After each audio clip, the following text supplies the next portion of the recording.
If I were to ask you what is the best game you have played in the last decade or so, what would you pick? Red Dead 2, Ghost of Tsushima, Marvel's Avengers?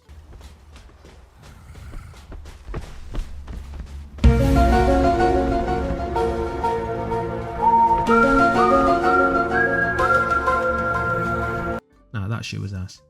For me, it's The Last of Us. I mean, look at this scene. I know this hurts, baby. You're gonna be okay, baby. Stay with me. I'm gonna pick you up. I know, baby. I know it hurts. That moment there still gets me every time. I wanted to revisit this gem and go through what makes this game so special and timeless, and why it's a game I play every year just to beat that nostalgia itch. I think it's only right I start with the home screen.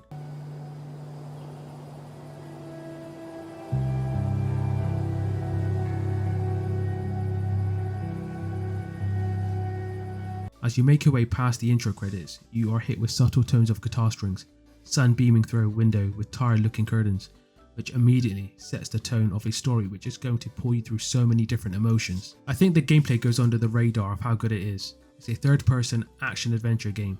You have a variety of weapons to go through, from a pistol to hunting rifle, to a pump shotgun, to a sawed-off shotgun, to the epic El Diablo, a sniper rifle to a freaking flamethrower. Not to mention the throwable items such as nail bombs, molotovs and smoke bombs to blur enemy lines, which they all wonderfully complement each other to all sorts of fun and thrilling moments.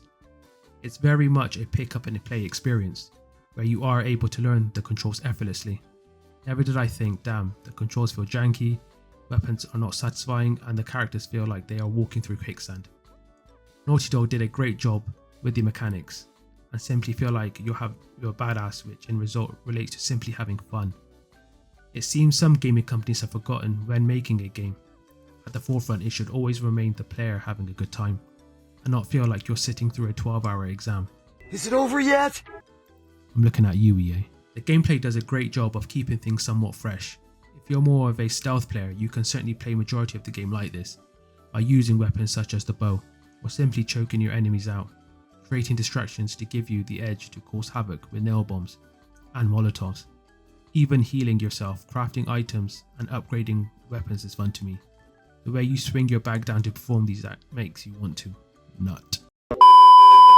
The world building of The Last of Us is a narrative linear game, so there isn't a wide range of areas to discover, but the paths paved open to you to explore throughout the cities are truly amazing, because the bits you are able to discover, clues you are able to find and scavenge items along the way, make it to a really enjoyable time.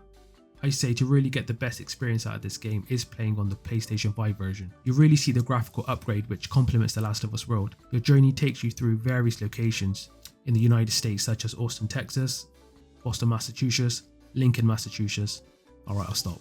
But you get it. Pittsburgh, Pennsylvania, Jackson, Wyoming, Boulder, Colorado, and Salt Lake City, Utah. Which almost in each city you have to deal with a lot of harsh moments the game throws at you, really pushing your sanity towards the edge of a cliff. But a linear game is some of the best I have seen when it comes to some visuals and the different enemy types. You have your runners, who are just the basic zombie types, clickers, stalkers and then bloaters, who I hate the look of, those huge fat fucking oversized, in which all gives the different players to force you to switch up to your style of play. Just for disclaimer, from this point I'll be mainly talking about Joel and Ellie and their journey ahead. The story itself is not hard of a concept to understand, escorting a teenage girl across a post-apocalyptic United States. Sounds cliche, but it's your journey along the way which makes it so memorable. Undoubtedly, the two protagonists which set the tone for this epic journey are of course Joel, played by Troy Baker, and Ellie, played by Ashley Johnson. Within the first seconds of Joel's introduction, he looks as though he has the whole weight on his shoulders, trying to make ends meet, finding out he may be losing his job. You see his daughter Sarah sleeping on the couch till late at night, and once awake, Joel is gifted with a sweet-ass Rolex from Sarah for his birthday. It's a Rolex. And then not too long into the game, that scene which, this hits me hard. Sarah?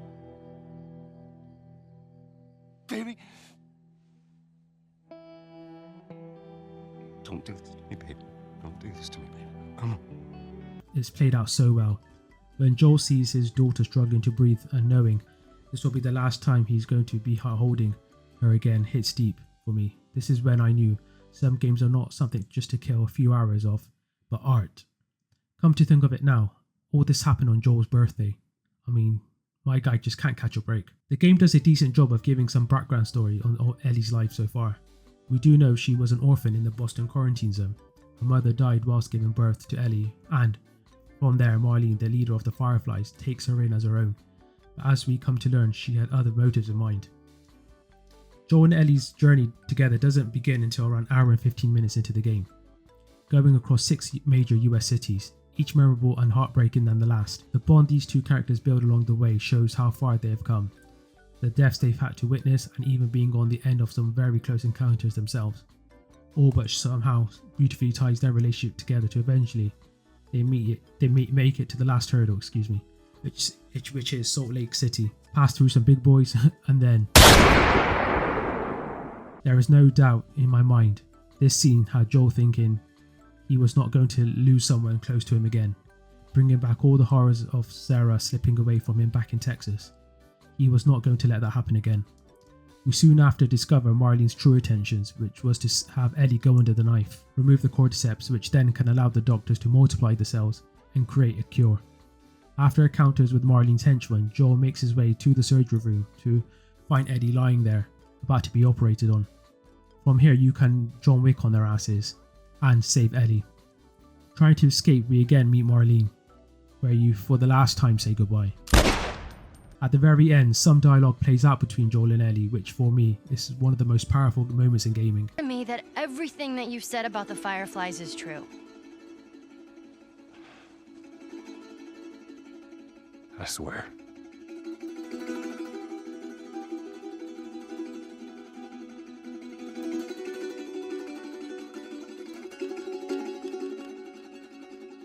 Okay. The tensions in Joel's eyes knowing what just happened back in the hospital and not being fully straight with Ellie could later on down the line destroy the relationship he has with her. But for the betterment of Ellie's life, he felt he made the correct choice. Now, whether that was right or wrong is for the player to decide. With all this being said, it beautifully ties everything together on how remarkable this game is. It manages to bring every emotion, feeling and thoughts all into one to bring you some of the best moments in gaming. The world, the gameplay, and some really true and memorable moments this game gives you is a joy to be a part of. But what really sets this apart from me and from other games are Joel and Ellie. Joel is one of the all-time greatest protagonists in gaming, a stoic-like character that doesn't give much away, but rather shows you through his actions. A man who was on his knees, lost everything close to him, but is probably saved by a young teenage girl who holds her own in this epic journey, and both given a second chance at life. And why, for me, The Last of Us is a timeless classic, which will stay for me for a very long time. Thank you for watching. Please be sure to subscribe and hit the like button, and if you enjoyed this video, I am working on more projects, so be sure to look out for them and catch you on the next one. Thank you.